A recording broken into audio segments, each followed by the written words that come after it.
المملكة. وأبشركم أيضا أن المنكرات ليست ممنوعة على الأرض، بل ممنوعة حتى في الفضاء والأجواء. ففي نظام هيئة الطيران المدني ممنوع على الطائرات الأجنبية التي تمر فوق المملكة العربية السعودية، ممنوع عليهم شرب الخمور، وهي طائرات أجنبية. فخلال مرورها بأجواء المملكة يجب عليها أن تلتزم بهذا النظام.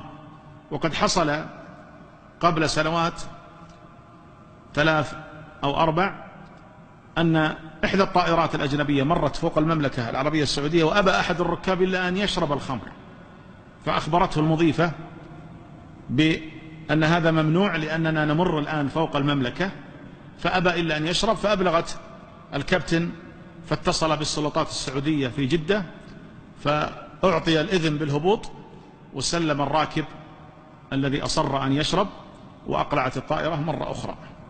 من الذي فرض على الطائرات الأجنبية أن تلتزم بهذا إلا حكامنا في هذا الوطن، ولله الحمد، وجزاهم الله عنا خير الجزاء. هذا الأمور لا يعلم بها كثير من الناس، بل لا تنشر ولا تذكر، بل تكتم، وهي من محاسن هذا الوطن ومحاسن حكامنا في الأمر بالمعروف والنهي عن المنكر.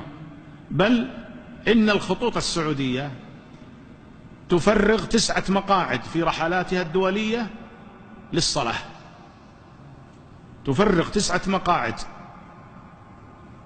في رحلاتها الجوية الدولية للصلاة. ولعلك تتساءل معي كم سيكلف كل مقعد الخطوط الجوية السعودية في عدد الرحلات في العام الكامل؟ لا شك أنها مليارات، ولو أرادت لجعلتها كما هي.